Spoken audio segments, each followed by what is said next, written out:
Dernier rendez-vous de l'information de la semaine sur ESAE Télévision. Bonsoir, bienvenue. Tout de suite, les titres de ce journal. Les représentants des professionnels des médias dans la prochaine mandature de la HAC seront connus demain samedi 15 juin 2019 au thème du vote.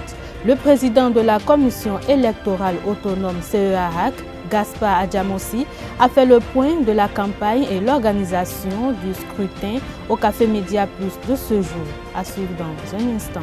La ministre de l'Enseignement supérieur et de la Recherche scientifique, Marie-Odile Atanasso, a rendu visite au personnel de la direction de l'Office du Bac dans la soirée d'hier, jeudi 13 juin 2019, dans le cadre des préparatifs du baccalauréat session de juin 2019.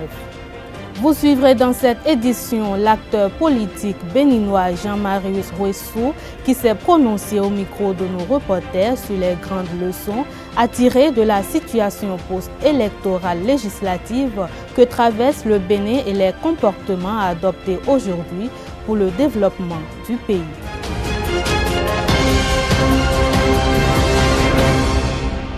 À nouveau, bonsoir. La première causerie du rendez-vous hebdomadaire du Presse Club Café Média Plus de ce vendredi 14 juin 2019 s'est penchée sur l'élection des représentants des professionnels des médias pour la prochaine mandature de la HAC. Le thème retenu pour cette causerie est la désignation des représentants des médias pour la 6e mandature de la Haute Autorité de l'Audiovisuel et de la Communication HAC. Le point des préparatifs à 24 heures de l'opération de vote. Pour plus de précision, je vous invite à suivre le président de la commission électorale autonome CEA-HAC, Gaspard Adjamossi, qui fait le point de la campagne et l'organisation du scrutin. Avec la HAC, nous avons pu obtenir la liste de tous ceux qui ont la carte de presse en cours de validité, qui sont susceptibles de s'inscrire. Cette liste, ça fait autour de 1500 et quelques. Et si vous observez que nous avons pu inscrire 1486 personnes, cela veut dire que nous avons atteint plus de 90% d'inscrits. Et il n'y a pas d'inscrits à 100% dans une élection, dans un scrutin. Donc moi, je pense que nous avons gagné ce pari-là. Le pari de la fermeté, de rester dans ce délai pour pouvoir respecter justement les délais que nous impose le code électoral. Voilà donc brièvement expliqué les raisons qui nous ont amenés à ne pas faire de prorogation par rapport à cela. L'autre raison, c'est quoi? C'est des raisons liées aux moyens financiers. Nous avons demandé globalement autour de 33 millions pour organiser les élections, sur la base d'un budget et de nos besoins. Mais nous avons obtenu finalement 12 750 000, disons même le tiers.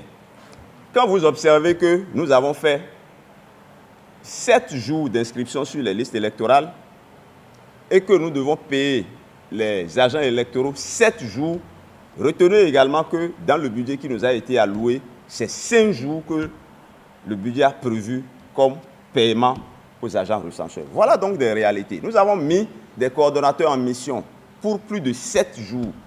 Le budget qui nous a été alloué prévoit qu'on leur paie les frais de mission pour 5 jours. Donc si nous prorogions le délai d'inscription sur les listes électorales, nous serons également face à ces difficultés financières. Nous avons estimé qu'il fallait avancer. Je crois que nous avons bien fait d'avoir opté pour cela. Merci.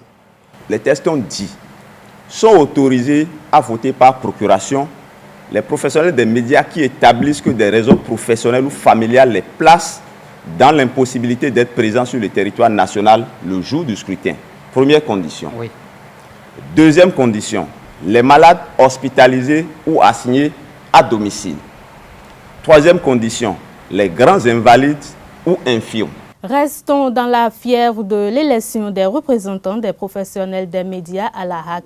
Intéressons-nous cette fois-ci aux rumeurs d'achat de cartes d'électeurs et les mises en garde de la direction de campagne du candidat Franck Potiemé et du représentant du ministère de l'Intérieur. Des propos recueillis par Krales Kitome. Il s'agit de l'achat de cartes d'électeurs et la distribution massive des billets de banque par un candidat de la presse écrite. À cette veille du scrutin tant attendu, le phénomène a malheureusement augmenté en intensité et est mené de main de maître par plusieurs journalistes reconnus pour être des patrons de presse. Ainsi, depuis une semaine, tous les jours, une forte pression est menée à l'endroit de certains électeurs fragiles, bien ciblés, afin de les obliger à faire une procuration à ce candidat en perte de vitesse contre de l'espèce sonnante et trébuchante. Ce sont les membres de l'équipe d'un candidat qui appellent pour négocier la procuration contre 10 000, contre 20 000 et même plus. À titre d'exemple, à l'occasion de la fête de Novicha, il y a quelques jours seulement, une équipe a été spécialement dépêchée à Grand Popo pour aller tenter d'arracher les cartes d'électeurs aux journalistes ayant fait le déplacement. Actuellement, un contentieux existe entre un membre de l'équipe du candidat et un journaliste à qui il a avancé 10 000 francs par Momo, sans être encore jusque-là rentré en possession de la carte d'électeur. Ayant fait le constat par la suite de ce que le journaliste n'est pas détenteur de la carte de presse, l'acheteur de carte met la pression pour que les 10 000 francs lui soient retournés, mais jusque-là, vainement. Hier, jeudi, dans un bar à Parakou, le mercato est monté jusqu'à 30 000 francs, avant de descendre la nuit à 10 000 francs par carte. À Cotonou, il a été demandé à un électeur contre 100 000 francs de leur rassembler 10 cartes d'électeurs. Le candidat accusé d'être à la base du phénomène d'achat de cartes d'électeurs déclare honteusement dans une vidéo, je le cite, « Je rappelle que la procuration n'est pas un délit. C'est prévu par le code. Maintenant, par rapport à tout ce qui se raconte ici et là, je voudrais qu'on fasse beaucoup de circonspection à cette manière de voter là. » Faire du vendeur, le cas de l'électeur et de l'acheteur, c'est-à-dire l'auteur et le complice. Donc, il serait regrettable que des professionnels des médias se retrouvent en difficulté suite à cette élection qui, en réalité, devait nous permettre de donner plus d'éclat à notre métier. Je le dis parce que toutes les dispositions sont prises pour que les procurations qui sont présentées soient examinées dans les moindres détails pour que tout contrevenant qui se fait prendre réponde de ses responsabilités devant la loi. La ministre de l'Enseignement supérieur et de la Recherche scientifique, Marie-Odile Atanasso, a rendu visite au personnel de la direction de l'Office du bac dans la soirée d'hier, jeudi 13 juin 2019. Il s'agit d'une rencontre qui s'inscrit dans le cadre des préparatifs pour la réussite de la campagne de la composition du baccalauréat. Repartie soulagée, Marie-Odile Atanasso invite tout de même les administrateurs à plus de détermination. Reportage signé Marcel Fanti. À la veille de la composition de l'examen du baccalauréat 2019, l'Office du bac a reçu une halte particulière dans l'après-midi de ce jeudi 13 juin 2019. La ministre de l'Enseignement supérieur et de la Recherche scientifique, Marie-Odile Atanasso, s'est déplacée elle-même en personne afin de s'assurer que les bonnes dispositions sont donc prises pour le bon déroulement des activités. Je suis passée rapidement voir ce qui se fait, comment se mettent en place les différentes activités devant concourir au bac le mercredi prochain. Ce que j'ai pu constater, c'est que j'ai trouvé tout le monde à l'œuvre, avec beaucoup de détermination. Tout se passe très bien et nous croisons des doigts pour que tout se passe très bien à partir de mercredi 19. C'est seulement qu'on voyait les cantines sur les lieux de composition dans les centres. Et par rapport à ça, nous prenons toutes les dispositions pour que tout soit convoyé à bonne date pour le bonheur des candidats et des candidates. Échanges, discussions et consignes de dernier recours ont été donnés au personnel de l'Office du bac. Marie-Odile Atanasso est tout de même satisfaite de l'inspection et du travail abattu en amont par cette institution. Oh, j'ai rien constaté. Le Bénin, notre Office du bac est rodé et apprécié dans la sous-région. C'est un modèle, donc je suis toute rassurée par rapport à tout ce qui est fait. Donc je suis venue leur doper le moral pour dire que nous sommes ensemble pour un bac, le meilleur bac de la sous-région. Les candidats sont donc avertis. Tout est mis en place afin d'avoir un examen national de renom le mercredi prochain. Les promoteurs des établissements privés d'enseignement supérieur du Bénin mis au parfum des enjeux de la nouvelle réforme de fusion des établissements privés d'enseignement supérieur. Lancée avec un délai de 3 mois, cette réforme permettra aux établissements privés d'enseignement supérieur qui ne peuvent pas respecter strictement les tests du secteur, au lieu de fermer, de disparaître pour renaître avec d'autres pour être plus forts, plus grands et plus efficaces. Pour plus d'explications, suivons le professeur Dodji Amouzuvi. Il est au micro d'Abdelkader Achirou. À l'initiative des promoteurs d'établissements privés d'enseignement supérieur, initiative qui a rencontré l'adhésion du ministère, nous nous sommes retrouvés aujourd'hui pour enclencher un processus que je peux qualifier d'ultime dans la vie des établissements privés d'enseignement supérieur au Bénin, que je peux qualifier de structurant, que je peux qualifier de fondamental, en ce sens que les réformes engagées depuis 2016 ont atteint leur vitesse de croisière et ont amorcé légèrement la descente.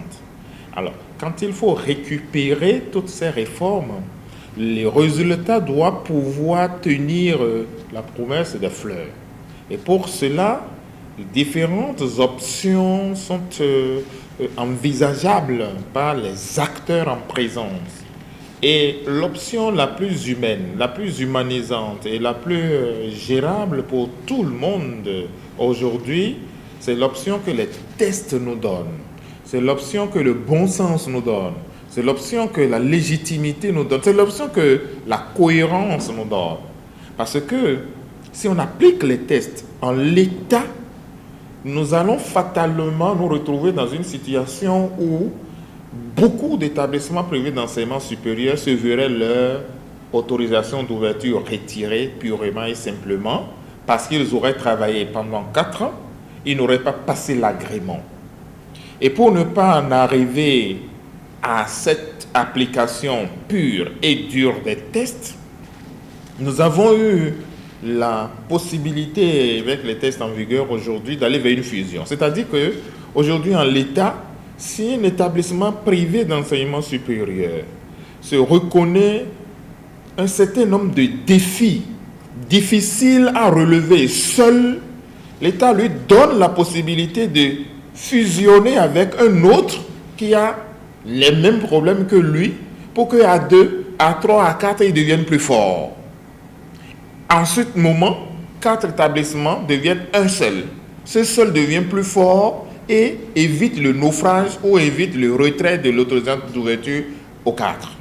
De la même manière, un établissement qui est déjà suffisamment fort peut devenir excellemment fort en prenant avec lui des gens moins forts que lui. Donc en fusionnant avec d'autres, il devient encore plus fort. Donc c'est ouvert aussi bien aux établissements agréés qu'aux établissements aujourd'hui ouverts, mais qui peut-être courraient le risque de se retrouver purement et simplement fermés à l'issue du processus de la 2e édition des agréments.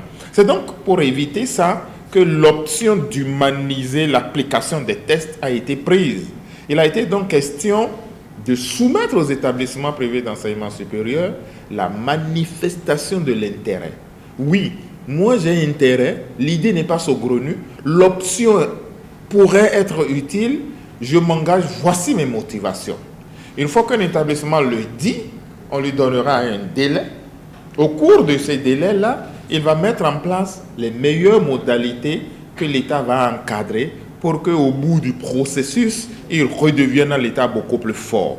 L'avantage, c'est que nous aurons des établissements privés d'enseignement supérieur de plus en plus forts, des établissements privés d'enseignement supérieur de plus en plus costauds, des établissements privés d'enseignement supérieur de plus en plus en phase avec les tests qui les régissent, et le rétrécissement de la panoplie de la grande masse d'établissements privés que nous avons aujourd'hui fera que le ciel va s'éclaircir davantage, l'État pourrait davantage accompagner le peu d'établissements privés d'enseignement supérieur qui, par ailleurs, pourraient être des géants, pourraient être de partenaires sérieux, davantage sérieux vis-à-vis de l'État pour l'éducation des enfants. Donc, c'est une opportunité qui est offerte aux EPES qui le souhaitent, qu'ils soient agréés ou non, afin que demain soit meilleur pour la République, pour les EPES, pour les enfants de la République et pour tout le monde. Cela dit, si l'établissement privé d'enseignement supérieur estime qu'il pourra régler ses propres défis, il pourra corriger et renforcer ses faiblesses, libre à lui. S'il les corrige et s'il se met en phase parfaite avec les tests, bingo, il n'y a pas de problème. La fusion n'est pas obligatoire. On ne fait pas le bonheur de quelqu'un malgré lui. La fusion, elle est libre. C'est celui qui veut qui fusionne avec les autres. Et les modalités de cette fusion-là, c'est encore eux qui les trouvent. La fusion peut être l'absorption. La fusion peut être la mise en place d'une équipe où les anciens promoteurs deviennent des associés, où ils ont une administration indépendante, etc., etc. Mais ce que l'État ne va pas accepter, la fusion ne sera pas un nouvel syndicat ou une nouvelle conglomération des anciens promoteurs qui vont rester en l'État et vont juste saupoudrer ou juste vernir l'affaire pour dire nous sommes devenus. Non, quand on fusionne et on devient un. Ce un peut garder un ancien nom, comme il peut avoir un nouveau nom complètement. Mais ce qui est sûr, dès que vous fusionnez, les anciens arrêtés sont abrogés, un nouvel arrêté est pris pour mettre tout le monde ensemble avec la nouvelle désignation. Nous leur avons donné jusqu'au 10 juin pour que les manifestations d'intérêt arrivent. Le 15, la première réunion de ceux qui auraient manifesté ces intérêts se tiendra. Donc, du 15 juin au 15 septembre, soit 3 mois sera accordé aux établissements privés d'enseignement supérieur, au cours desquels ils mettront en place les modalités pour leur fusion. À la fin de ce délai, nous sommes déjà à la porte de la nouvelle rentrée et l'État avisera sur la base des propositions qu'ils feront à l'État. La situation post-élection législative que traverse le Bénin n'est pas de tout repos, même si la paix et le calme sont maintenus dans la plus grande partie du Bénin. Serait-ce une conséquence à mettre dans le bilan de l'élection législative d'avril dernier? Quelles leçons faudrait-il tirer de ces joutes électorales et quel comportement adopter aujourd'hui? ESAE TV a reçu pour vous l'acteur politique béninois Jean-Marie Rouessou qui s'est exercé à répondre aux questions posées. Il est au micro de Anita Marcos et de Christian Thomas Imena. Il y a une leçon fondamentale à retenir. La réforme du système partisan a été mise à l'épreuve et nous retenons qu'il y a un défi qui est relevé, comme il y a des mécontentements. Ce qui est sûr, nous retenons qu'il y a désormais un nouvel ordre politique dans notre pays. Il y a un nouvel ordre politique dans notre pays où on ne peut plus parler, et comme je l'ai dit tantôt tout à l'heure, de partis politiques en fonction des personnes, mais des partis politiques en fonction du pays. C'est déjà bien. Et l'autre chose qu'il faut retenir, c'est que les adversaires politiques n'ont pas pu prendre part aux élections. Et moi, je voudrais simplement leur demander de se mettre au service du peuple. La plus grande leçon à tirer, c'est que il faut comprendre que notre système politique, notre ancien système politique a failli. A failli parce qu'il n'y avait pas d'éducation politique et patriotique, civique, ce qui a fait que le citoyen lambda ne connaît pas son rôle en tant que citoyen du pays. Et les réformes du système partisan, surtout la charte des partis politiques, a prévu une école au sein des partis politiques pour l'éducation. Au niveau de mon parti, l'Union progressiste, il y a des commissions déjà en place pour ce travail. Et donc, notre peuple a besoin d'éducation.